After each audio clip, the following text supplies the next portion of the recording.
Isso aí. Beleza, gente. Então, vamos lá. Nosso segundo episódio, né, da nossa série Drama da Redenção.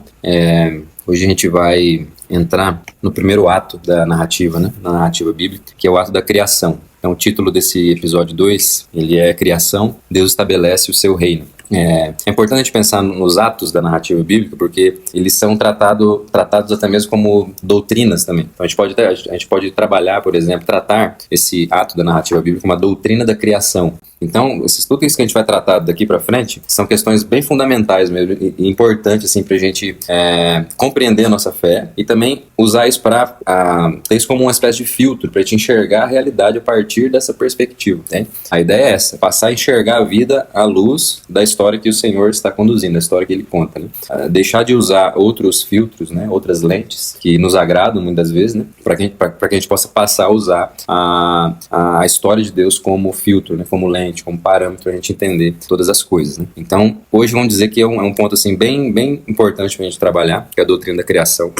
A gente sempre usa a doutrina da criação para tudo que a gente vai lidar assim, de compreensão da vida, da realidade do mundo. Então é muito importante esse ponto, esse episódio que a gente vai tratar hoje. Né? Na semana passada a gente falou, foi um episódio mais introdutório, né? A gente falou sobre encontrando a história verdadeira, a gente falou sobre os desafios que a nossa cultura acaba nos impondo, assim, né? nos inserindo, né? Para a nossa relação com a palavra de Deus, a nossa relação com o próprio Deus. Né? A gente vive uma cultura muito autocentrada, né? Centrada no eu, né? Centrada no ego, e a gente vive muito centrado nos nossos próprios projetos, né? De realização, e isso faz com que a gente tenha uma relação com a palavra de Deus e com o próprio Deus de forma muito utilitária. Né? Então Deus, ele é apenas um capacho, vamos dizer, dos meus próprios projetos, né? De realização, e é bem isso que a gente faz na maioria das vezes. A gente está cheio de tarefa, cheio de projeto, cheio de sonho, né, cheio de coisa. E Deus, ele tá ali só como a quem tá me ajudando a resolver e realizar isso tudo, né? Ele é poderoso para fazer infinitamente mais. A gente usa textos bíblicos para encaixar na nossa história, né? A gente pega Deus para encaixar nos nossos projetos e acha que nossos projetos é aquilo que de fato ele tá conduzindo de forma primária.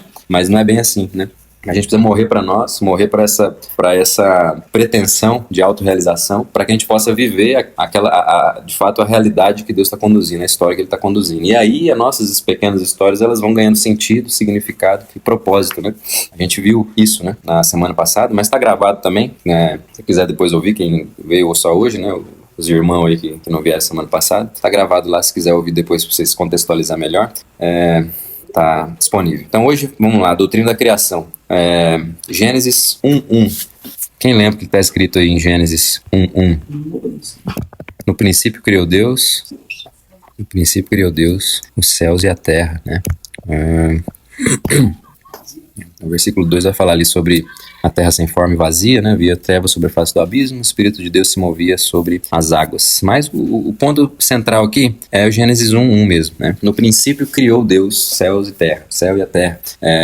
O que esse versículo tão curto já aponta pra gente assim de forma introdutória, né? Primeiro de tudo que a Bíblia começa com Deus. Deus não dá explicação de si mesmo. Entende? Ele simplesmente narra, demonstrando que ele simplesmente é. Entende? Deus, ele simplesmente é. Por isso, quando ele se apresenta para Moisés, ele se apresenta como eu sou. Ele simplesmente é. Ele não foi, né? Ele não vai ser. Então, ele é. Então, no princípio, criou Deus. Então, ele começa a falar, então, dos atos, de ações divinas. Então, de um Deus que simplesmente é, ou seja, que é eterno, né? Que ele sempre existiu, ele começa a se revelar aos homens, às suas criaturas, por meio dos seus atos, por meio dos seus feitos. E a primeira obra, né? Primeiro ato e feito de Deus que ele busca assim, apresentar para o homem é a criação de todas as coisas. Que no princípio ele criou, no princípio ele decidiu dar algo, entende? Entregar algo, criar algo para uma finalidade, para um propósito específico. Então, a Bíblia começa com Deus, simplesmente se apresentando, pressupondo a sua autoexistência, né? Eterna. Então, a narrativa começa assim. E é interessante a gente olhar também para esse detalhe que esse pequeno versículo traz para a gente, é que antes de qualquer problema, Deus está criando. Antes de qualquer distorção, antes de qualquer questão para resolver, Deus está criando o mundo. Deus está trazendo todas as coisas à existência. Então, isso já aponta para a gente uma questão de que o mundo que Deus cria, né, a ação divina inicial, vamos dizer, ela não é simplesmente uma reação a um problema. Deus está fazendo por livre e espontânea vontade, desejo do seu coração de criar. Entende? Deus precisava criar? Não. mas ele decidiu fazer isso, ele decidiu transbordar de si, sabe? Doar de si e entregar uma feitura, né? Entregar uma obra, por assim dizer, feita pelas suas próprias mãos, né? E é importante a gente lembrar desse detalhe, porque antes de qualquer rebelião, então, tendo como pressuposto, né, essa ideia de que a Bíblia começa com Deus, de que antes de qualquer problema ele decidiu criar, né, então isso nos leva a concluir que antes de qualquer rebelião já havia um reino, né, já havia um Deus que decidiu estabelecer uma realidade, né, uma estrutura. A gente vai ver o versículo 2, né, que fala que a terra era sem forma e vazia, o Espírito de Deus pairava, né, sobre as águas, né, ou seja, Deus ele cria uma matéria-prima sem forma e vazia. Se a gente for ler o restante do capítulo 1, a gente vai ver que ele vai então dar forma ao que não tinha e vai preencher o que estava vazio. É isso que o capítulo 1 de Gênesis vai narrar pra gente. Deus formando, estabelecendo limites, né, colocando as coisas nos seus devidos lugares, né, estabelecendo o que é terra, o que é água, o que é céu, o que não é, onde cada... E ele passa a preencher, né, aonde cada ser, né, vai habitar, né, os seres terrestres, seres das águas, né, você tem as árvores e tudo mais, os frutos e tudo mais, ele vai colocando as coisas nos seus devidos lugares. Então ele estabelece uma estrutura, né, ele estabelece uma realidade estruturada e ordenada. Isso aponta pra gente uma realidade, então, de um reino, de alguém que tem poder para criar e utiliza esse poder, então, para estabelecer essa realidade, né? Então a Bíblia começa com Deus. Antes de qualquer problema Deus está criando, a ação divina não é uma reação, né?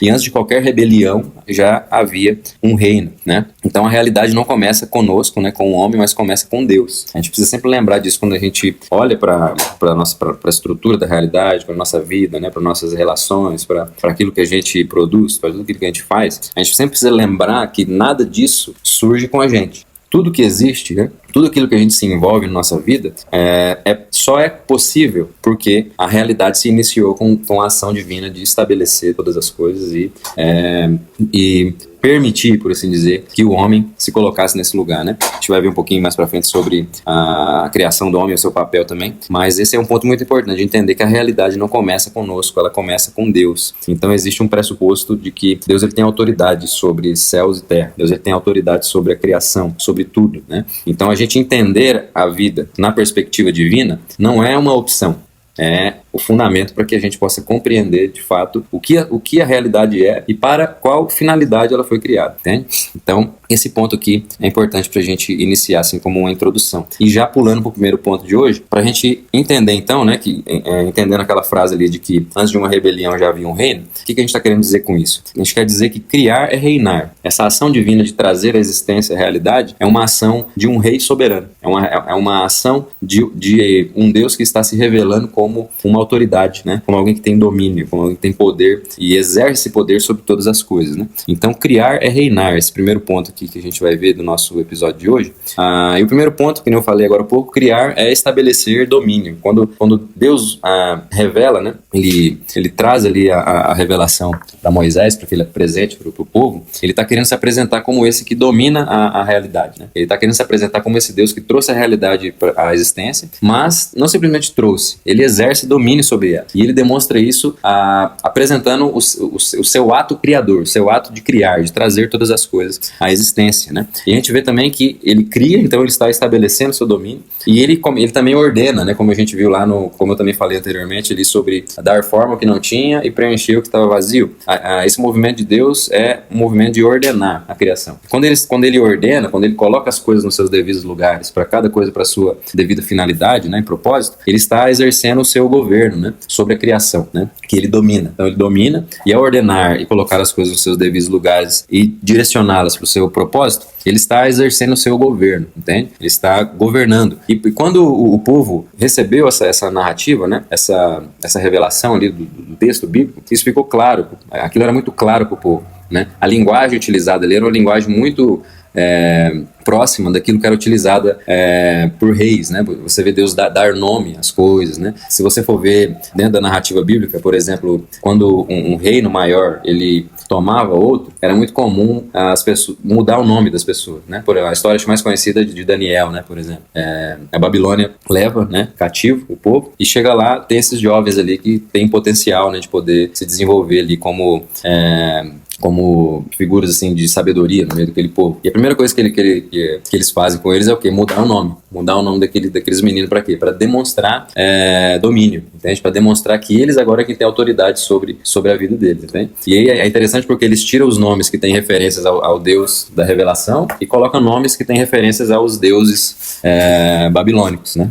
É engraçado, tem muita gente que bota o nome dos filhos, né, com os nomes que o reino babilônio, né, colocou nos caras. Esses nomes têm um significado extremamente pagão, né? Mas aí não, o nome da Bíblia, né, vai lá e usa, né, Sadraque, Mesaque, né? Esses nomes não têm bom significado, né? Tem que usar os nomes anteriores, né? Então, isso é uma prática muito comum na época. Para nós hoje, quando a gente faz essa leitura, a gente não percebe isso porque isso não é muito comum hoje, né? O ato de dar nome é você dar nome pro seu filho, né? Você dá um nome para um animal que você tem, né? Mas isso tem a ver com exercer a autoridade? Sim, porque você está dando o nome do seu filho, aquilo ali, por exemplo, vai ser o nome que ele vai ser chamado por todo mundo o resto da vida. Isso você está exercendo autoridade sobre seu filho. Só que mesmo assim ainda não é tão claro, que a gente não vê, por exemplo, autoridades políticas fazendo isso, né? Mudando o nome das pessoas para demonstrar que tem autoridade. Isso não é comum, né? Mas no tempo bíblico isso era muito comum. Então quando o povo teve contato com aquela narrativa, foi muito claro e de entender, caramba, a gente tem aqui governantes, né, que dão nome para as pessoas e para lugares, mas esse Deus aqui, ele deu nome para tudo que existe. Ele deu nome para a lua, para o sol, para a terra, para a água, para o próprio ser humano, entende? Então, caramba, de fato esse Deus, ele é muito superior aos deuses que nos foram apresentados no Egito, né? A ideia era criar esse contraste, né, com a visão de religião do mundo antigo ali, né? Então, essa narrativa da criação ajuda a gente a entender essa característica, né? E aquilo que eu estava falando aqui, que nomear é exercer autoridade, né? Então, criar é estabelecer domínio, né? Ordenar é exercer esse governo, é governar, e nomear é exercer essa autoridade. Deus vai dando nome, né, a cada parte da criação que ele criou, né? E é interessante também porque no Egito antigo, né, o sol, por exemplo, era um deus Ra. É uma das figuras assim antigas mais conhecidas, vamos dizer, de características de religiões antigas, assim, pagãs. É o deus Ra. E então no Egito o sol era um deus, a lua era deus, os animais ali, um monte de coisa, os rios, né, as águas e tudo mais. E aí do nada surge um deus que se revela e fala que ele deu nome ao deus Ra, tipo, o sol, né? Como assim? E é então interessante porque esse deus, ele é tão grande que quando ele vai dar nome pro sol, ele chama de luzeiro, né? Tipo, uma luz, né? Como assim? Não é um deus? Não é um deus. Tem alguém que criou ele e sustenta, ele colocou no seu lugar para ele funcionar como deveria funcionar, né? Então Deus se apresenta como esse que estava acima, né, desses deuses do imaginário, vamos dizer, pagão do Antigo Oriente Próximo, né? Então, a gente tendo isso em mente, a gente observa então dois contrastes assim importantes. Primeiro de tudo é a revelação de Deus e o caos, né? A gente precisa contrastar isso. Dentro do imaginário do Antigo Oriente Próximo, a criação era algo caótico, né? Era uma briga de deuses, que então surge o mundo e os homens que agora precisam, tipo assim, em tudo que eles fazem é para tentar apaziguar a guerra desses deuses, né? Então você tem sacrifícios, você tem um monte de coisa que era oferecida, né? Você tem ali vários ritos, por assim dizer, muito marcados pelas estações do ano, né? E que eles entendiam que todo esse movimento cíclico, vamos dizer, das estações eram estruturados por esses deuses, e as coisas só iria vir chuva, só iria crescer as plantações se esses deuses estiverem apaziguados, né, e satisfeitos e tudo mais. Então a vida girava em torno desse caos, né, desses deuses que estavam sempre degladiando entre si, né, e você nunca sabia como que estava o ânimo deles. E então o ser humano organizava a sua vida em torno desse sacrifício de apaziguamento, né. Então as religiões mais antigas já pressupõem, né, que a divindade ela está brava, por assim dizer, né, e que necessita fazer alguma coisa, né. Em partes, essa mentalidade ela não está equivocada, né, que demonstra que a divindade, né, ela está irada, né, e a Bíblia fala da ira de Deus, né, a gente vai falar da queda, né, semana que vem. Então, de certa forma, o ser humano tem no seu inconsciente uma consciência de que Deus a divindade, ela está, de certa forma, em uma relação não resolvida com a humanidade, entende? E as religiões pagãs mais antigas, a gente já demonstra esse tipo de relação com o divino, né? Só que essa relação era completamente feita por uma percepção de baixo para cima, né? Era a percepção que o homem tinha. Então o homem também criava os seus próprios mecanismos para tentar apaziguar esse caos. E a revelação demonstra outra coisa, né? Ela vai demonstrar que, na verdade, a realidade não surge de um caos, de uma guerra cósmica de deuses, né? Isso não faz com que os homens tenham que estar ali tentando apaziguar esses deuses, né, instáveis e tudo mais, né? Não, a criação foi ordenada, criada por Deus, isso e é sustentado por ele, né? Por esse Deus que se apresenta simplesmente como o Deus que é, né? E sempre existiu. Então esse aqui é um primeiro contraste importante quando a gente tem contato com a narrativa da criação, é de que a revelação contrasta com essa ideia de uma realidade caótica, entende? De uma realidade que está aí e a gente precisa buscar uma espécie de ordenamento com base na nossa própria performance, por assim dizer, né? E a gente tenta idealizar uma espiritualidade, uma coisa que nos coloca para ordenar esse caos aí que existe no cosmos, né?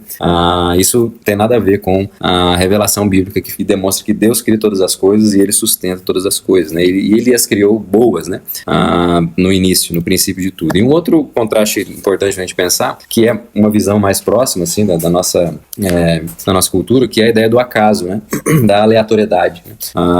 Que o mundo está aí, foi criado, né? Tem muita gente até que pensa em talvez uma força maior, um Deus aí, mas ele é bem impessoal, né? Criou todas as coisas, organizou, deu corda, né, no relógio e soltou, né? Só que agora esse mundo ele funciona na aleatoriedade, as coisas estão funcionando assim, não tem muito sentido, né? E se você ler a história da filosofia, por exemplo, do Ocidente, você vai ver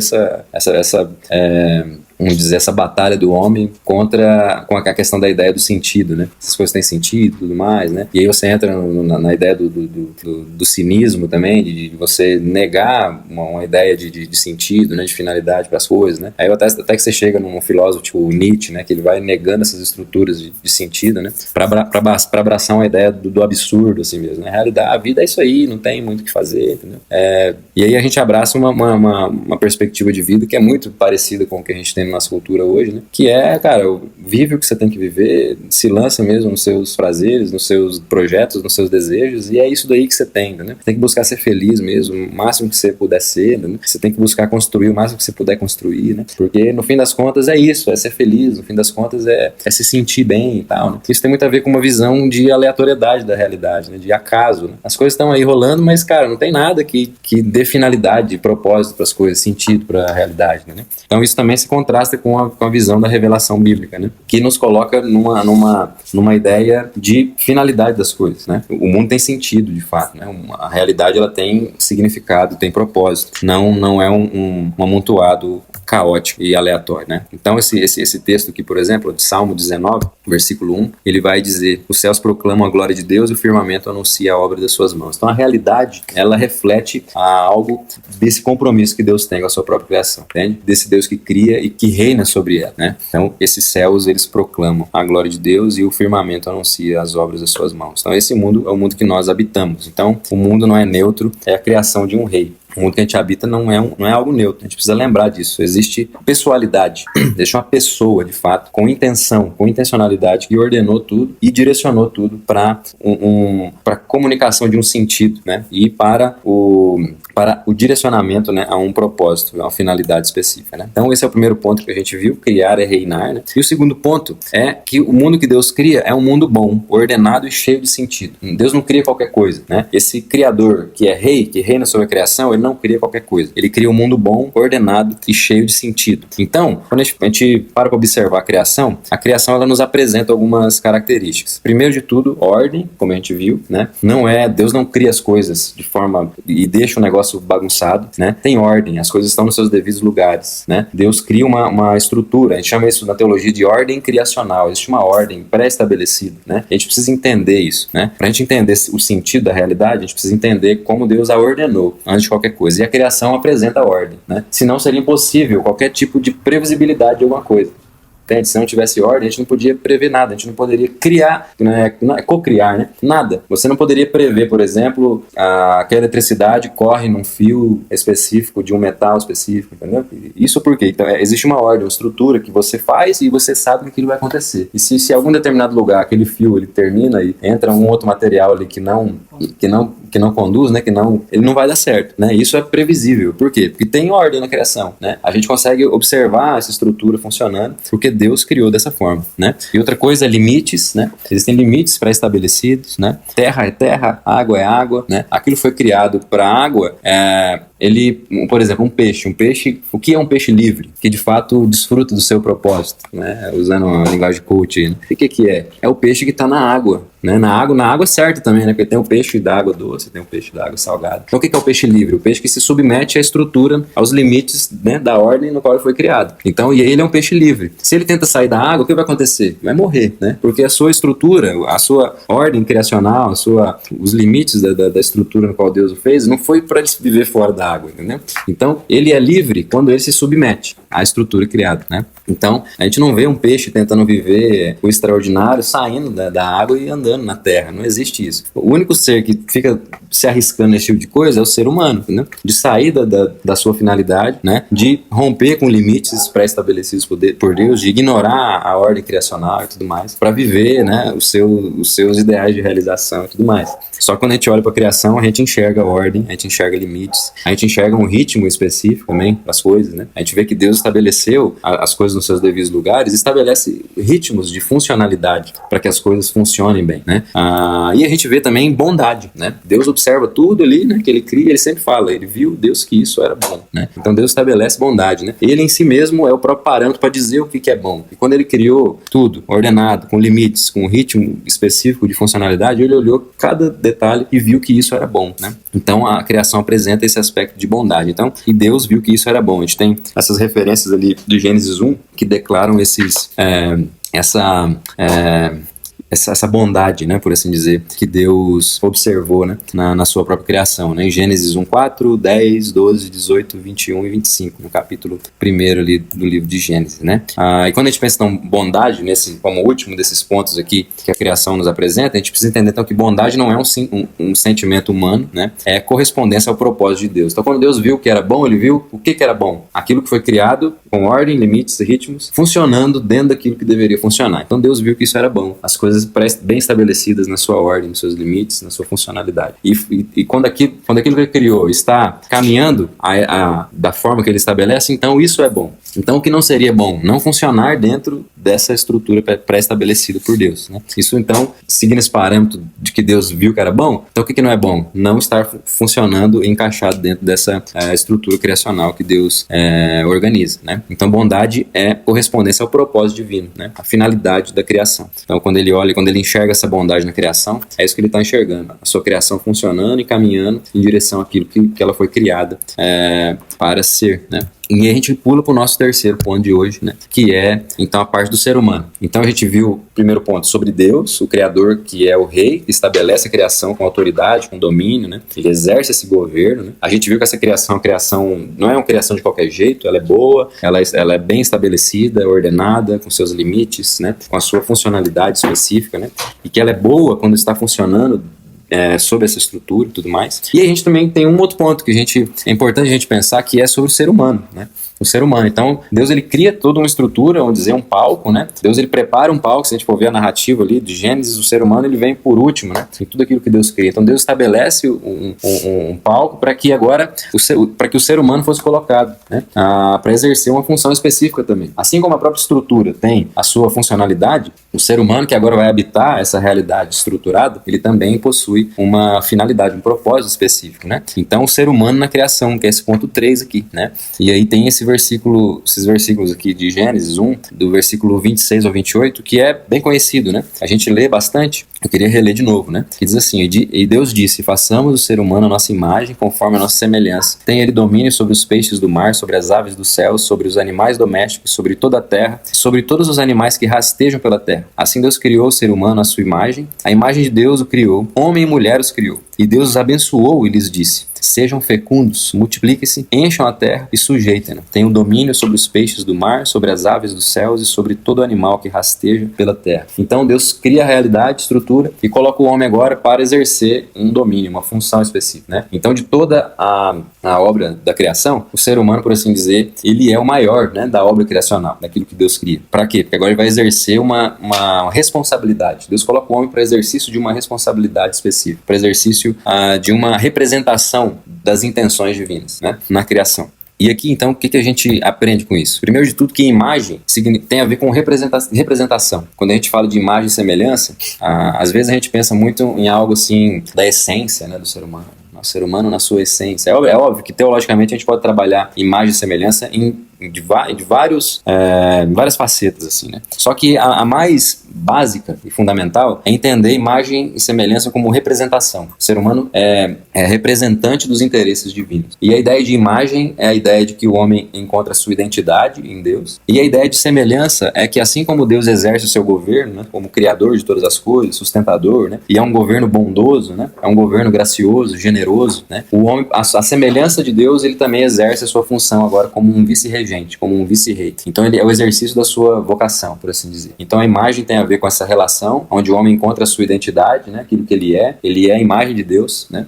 E a semelhança tem a ver com essa questão de governar semelhante ao Deus que governa todas as coisas, com amor, com compromisso, com bondade e tudo mais. Então o ser humano exerce no mundo uma responsabilidade vocacional, tendo como parâmetro o Deus que sustenta todas as coisas, né? De forma graciosa também. Então essa ideia de imagem, antes de tudo, é a ideia de representação. O homem representa na criação os interesses divinos, né? E aí quando Deus manda, né, ordena o ser humano a cumprir funções específicas, a gente está falando de mandato criacional, a gente chama isso na teologia, né? Isso tem a ver com a missão do homem, né? A missão do ser humano na Terra, que é cumprir essa função, por assim dizer, cultural, social, espiritual, né? No mundo, a gente chama de 3 mandatos. O mandato espiritual, que é o homem colocado no jardim em uma relação com Deus. O mandato social, que tem a ver com a relação dele com os seus iguais, né? Que tem a ver com o seu compromisso social, relacional, de se multiplicar, de se relacionar uns com os outros, né? E também tem a ver com o mandato cultural, que é o cultivar e guardar, né? Essa ideia de cultivo, que é desenvolver a criação, mas ele não desenvolve,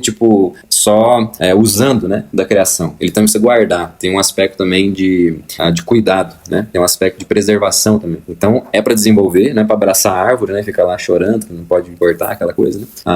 Mas também não pode detonar o mundo como se ele fosse nosso, entendeu? Como se ele não tivesse um dono, entendeu? Então tem que desenvolver, só que tem que desenvolver com responsabilidade, compromisso, né? com zelo, né? Administrar de fato a realidade. Então isso tem a ver com o mandato, tem a ver com a missão do homem de forma mais geral, né? Aqui não relaciona muito essa ideia de missão, aqui com missões lá do envio dos discípulos, né? Pregar o evangelho, não é nesse sentido, tá? É uma missão no sentido mais básico de entender a nosso desenvolvimento, assim, espiritual, social e cultural no mundo, mais nessa perspectiva, tá? E essa ideia de cultura, né, daquilo que o homem faz, né, tudo que o homem produz, tudo mais, tem a ver com essa vocação, né, do homem, que no fim das contas é para representar os interesses divinos. Então tudo que o homem produz, faz, precisa ser refletindo os interesses divinos, porque ele representa Deus na Terra, né? E aí a gente tem que ver tudo isso junto, num único movimento. A gente pode separar essas coisas, né? O ser humano, ele representa os interesses divinos, porque ele é a imagem semelhante de Deus, ele cumpre os mandatos e tudo mais, né? E tudo isso tem a ver com o desenvolvimento da sua vocação, aquilo que ele produz culturalmente, né? De forma mais geral, né? Então tudo isso num único movimento. A gente precisa sempre lembrar que o ser humano faz isso não como o dono do mundo, mas como administrador do reino de Deus, tá? O ser humano, ele não é dono da realidade, até porque a gente viu de onde ela vem, né? Ele administra como um representante do rei, né? Então ele é um administrador do reino. Esse é o lugar do homem na criação. Então nós somos criados para correger com Deus e não usurpar o seu lugar. Então isso tem a ver com o lugar do ser humano na criação, correger com Deus e não buscar usurpar, né, esse lugar de autoridade máxima sobre a criação. Então sempre que o ser humano lida com a sua ação no mundo de forma autocentrada, de forma autônoma, ele está buscando mal está buscando usurpar o lugar de Deus, porque é Deus quem ocupa esse lugar como o Deus criador e soberano e rei sobre toda a criação. Então sempre que a gente lida com o nosso agir no mundo sem essa perspectiva de que nós somos criados para ser, né, como representantes divinos, a gente está usurpando o lugar do Criador, o lugar de Deus, e esse não é o papel do ser humano, né? Nós somos criados para corrigir com Deus e não usurpar o seu lugar. E por último, aqui para fechar o assunto de hoje, entender então todo esse movimento divino, criar, né, se apresentar como esse Deus que é rei, soberano, assentado no trono do universo, que cria uma realidade boa, que coloca o ser humano como seus representantes, né, no mundo, para exercer uma missão, uma vocação específica, né? Tudo isso tem uma finalidade, tudo isso tem um propósito, né? Se você pega ali a narrativa de Gênesis 1, vai desembocar aonde? Lá no início do capítulo 2, no descanso, né? Então existe algo interessante para a gente entender nesse movimento da criacional, de entender essa ideia da criação, de entender o descanso como uma finalidade, como um propósito. E aí o texto, né, de Gênesis 2:2, né, e havendo Deus terminado no 7º dia sua obra que tinha feito, ele descansou nesse dia de toda a obra que tinha feito, né? Primeiro de tudo, então, a gente tem que pensar é que descanso não é cansaço. Deus não descansou porque ele estava cansado. Caramba, é óbvio, a gente olhar, né, tudo que foi criado é a imensidão, né? Mas Deus não se cansa, ele simplesmente é, e ele é todo poderoso. A gente não consegue nem mensurar o que isso significa. Mas Deus não descansou porque ele estava cansado. Então, se ele não descansou porque ele estava cansado, então essa ideia do descanso bíblico não tem a ver com cansaço simplesmente. A gente não pode lidar com isso simplesmente de forma...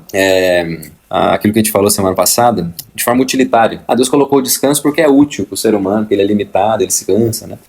Não é bem, a gente não pode reduzir o descanso à utilidade que ele pode ter na nossa vida, né? É óbvio, a gente trabalha e tem que descansar, que senão a gente pifa, né? Mas não é simplesmente isso. Na verdade, essa nossa estrutura de necessidade de descansar é para relembrar a gente desse descanso teológico aqui, entende? Que a narrativa bíblica nos aponta sobre algo mais fundamental. O descanso aqui, dentro desse enredo aqui, dos primeiros capítulos da revelação bíblica, é descanso como entronização. Né? Descanso como entronização. Deus está demonstrando que ele reina sobre uma criação completa. Ele termina aquilo que ele começou. E aí quando ele coloca o homem, ele não coloca o homem num mundo inacabado. Tipo assim, que agora o homem precisa resolver as coisas para ele poder estar num mundo bem feito. Não, Deus, o que o homem precisa para sua existência, ele criou e colocou ali, né? E agora o homem tem tudo que ele precisa para exercer a sua função, as suas responsabilidades, para desenvolver, né, o mundo, a partir dessa criação completa. Então, o descanso não tem a ver com cansaço, tem a ver com Deus, sim, se demonstrando assentado sobre o trono do universo, né? E esse universo como uma criação completa. Ele finaliza a criação, né? Ele demonstra que ele faz, e o homem, então,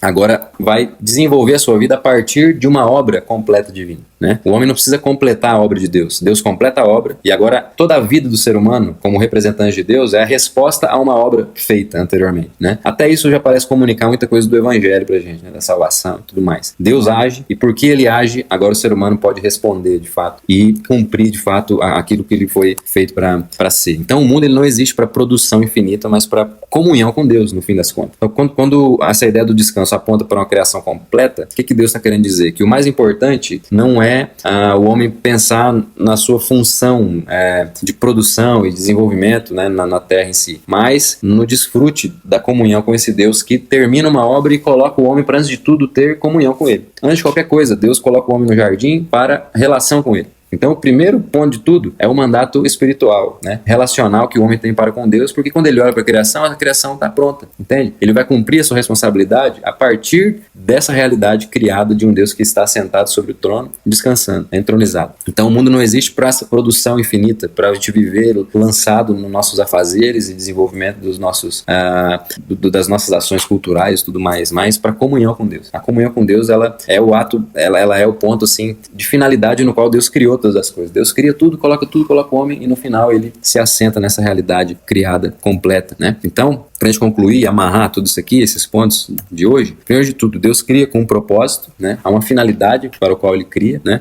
todas as coisas. O mundo é originalmente bom. A gente não pode olhar a realidade como sendo originalmente má, né? Semana que vem a gente vai falar da queda e o que ela significou, né? O que ela significa dentro dessa estrutura originalmente boa, né? Mas antes de qualquer coisa, a criação ela é boa. As estruturas que Deus criou, ordenou, colocou nos seus devidos lugares, né? Esse propósito, a finalidade, né, do homem em comunhão com Deus nessa criação bem acabada, né? Tudo isso é muito bom. Tudo isso é bom, né? Originalmente bom. E isso nos coloca diante de uma realidade de que a criação ela não será descartada, né? Ela vai ser restaurada. Então, quando a gente olha a criação como boa na sua originalidade, na sua origem, a gente precisa entender então que quando ela é afetada pelo pecado, pelo mal, que a gente vai ver semana que vem, Deus continua tendo um compromisso com essa criação. Por isso que a gente vê a aliança que ele faz com Noé. Né, que ele vai dizer ali que ele não vai voltar a quebrar essa ordem, né, que o dilúvio significou o quê, gente? Significou Deus soltar os limites das estruturas que ele havia estabelecido e deixar aquelas águas que estavam no princípio retornar de novo ao lugar onde elas estavam, né? Então, as separações que ele havia feito, ele tira, no momento do dilúvio, é como se ele tirasse a mão sustentadora dele e deixasse o negócio virar caos de novo. E aí, quando essas águas se abaixam e tudo volta para o seu devido lugar novamente, ele faz uma aliança falando que ele não vai mais mexer nessas estruturas. Né? Ele não vai voltar, quando ele fala que não vai deixar a água, né, subir sobre a terra de novo, não é que agora o mundo não vai ser mais destruído com água, vai ser destruído com fogo, né, que a galera fala. Mas não tem nada a ver com isso. Né? Tem a ver com Deus não vai deixar a sua criação voltar ao ponto de caos novamente, das águas no qual o Espírito estava pairando lá no início. Ele tem um compromisso. Então, se ele fez essa aliança, né, e fala sempre pra gente olhar, né, pro arco-íris e lembrar dessa aliança, né, Deus agora ele tem um compromisso de sustentar a estrutura da sua criação. Isso quer dizer o quê? Que no fim dos tempos, a gente não tem uma criação destruída, a gente vai ter uma criação restaurada na sua estrutura, entende? As suas estruturas que são originalmente boas. Então, isso aqui é um ponto pra gente guardar, né, sobre esse assunto de hoje. Então, e tem um texto, né, lá em Romanos 8:19, que vai falar sobre a ardente expectativa da criação que aguarda a revelação dos filhos de Deus. Né? Essa revelação dos filhos de Deus tem a ver com o aspecto futuro, né?